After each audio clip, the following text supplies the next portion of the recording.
নমস্কার, আপনারা সবাই কেমন আছেন?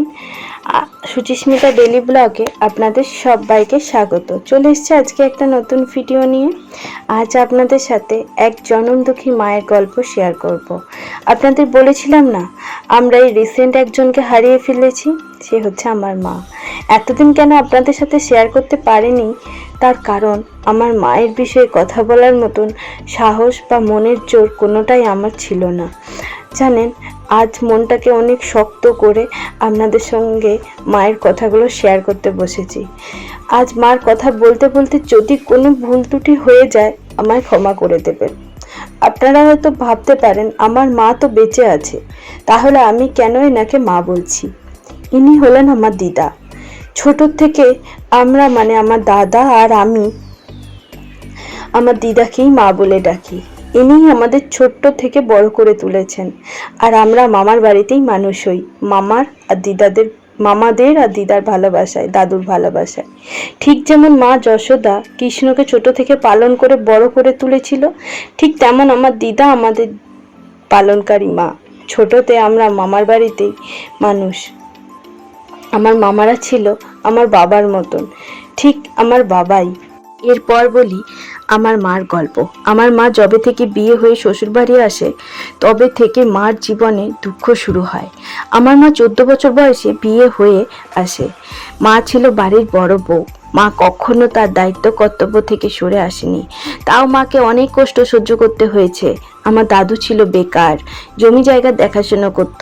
মা অনেক কষ্টে তার সন্তানদের বড় করে তুলেছে। মাকে অনেকগুলো বছর তার বাপের বাড়িতেও কাটাতে হয়েছে। তার সন্তানদেরকে খুদ ভাত খাইয়েও তাকে হাসি মুখে কাটাতে হয়েছে। 2000 সালের বন্যায় আমার মামার বাড়ি ভেঙে পড়ে।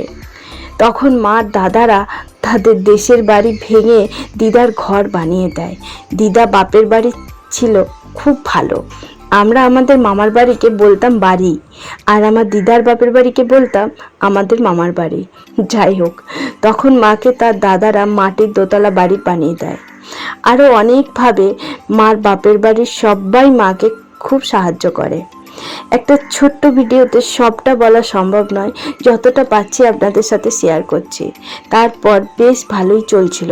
তার কয়েক বছর পর আমার বড় মামার বিয়ে হয়। মাইমা আসে আমাদের বাড়ি।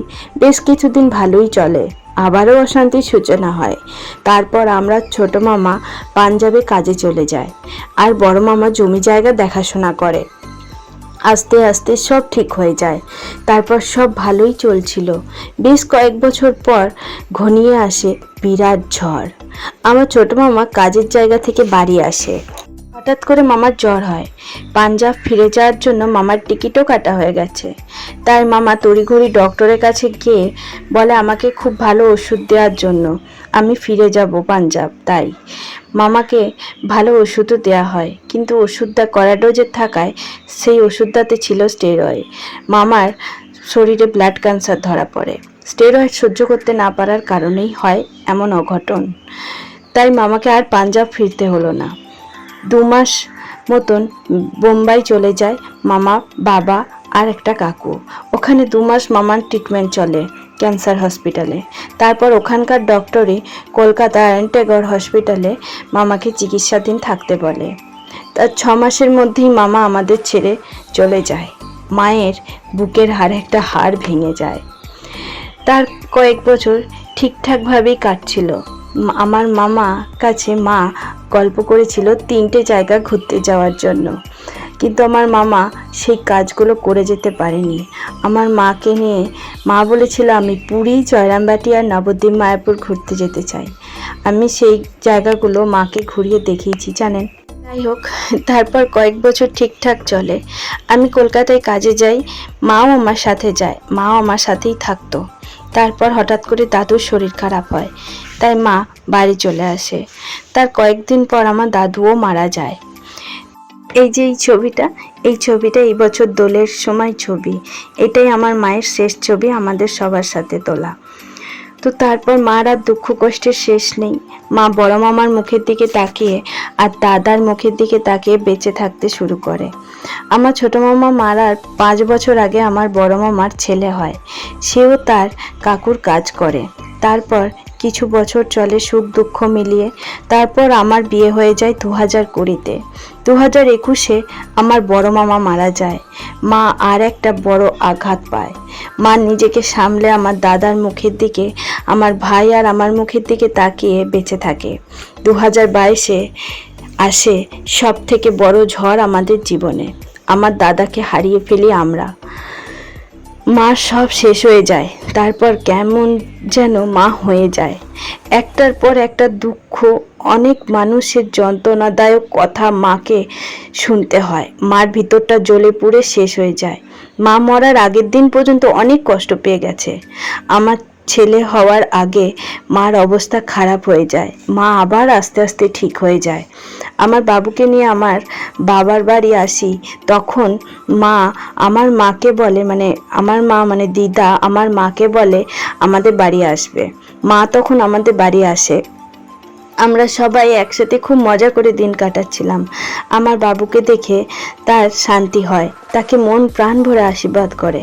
তারপর মা 2রা বৈশাখ তার নিজের বাড়ি ফিরে যায়, আর মাকে আমরা 5ই বৈশাখ হারিয়ে ফেলি।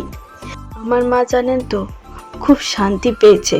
আমার মা মরেনি, আমার মা বেঁচেছে। এই পৃথিবীতে থাকাকালীন আমার মাকে অনেক কষ্ট সহ্য করতে হয়েছে। তাহলেই বলুন, আমার মা জনম দুঃখী হলো না? ভগবানের কাছে আমার মাকে কতটা যন্ত্রণা দিয়েছে আপনারা সবাই বলুন।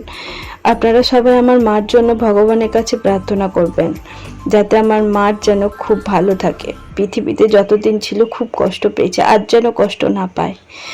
যাই হোক, ভিডিওটা আমি এখানেই শেষ করছি। যদি আমার ভিডিওটা ভালো লেগে থাকে অবশ্যই লাইক করবেন, শেয়ার করবেন, কমেন্ট করবেন, আর চ্যানেলটাকে সাবস্ক্রাইব করে দিয়ে আমার পাশে থাকবেন, আমাকে এগিয়ে যেতে সাহায্য করবেন।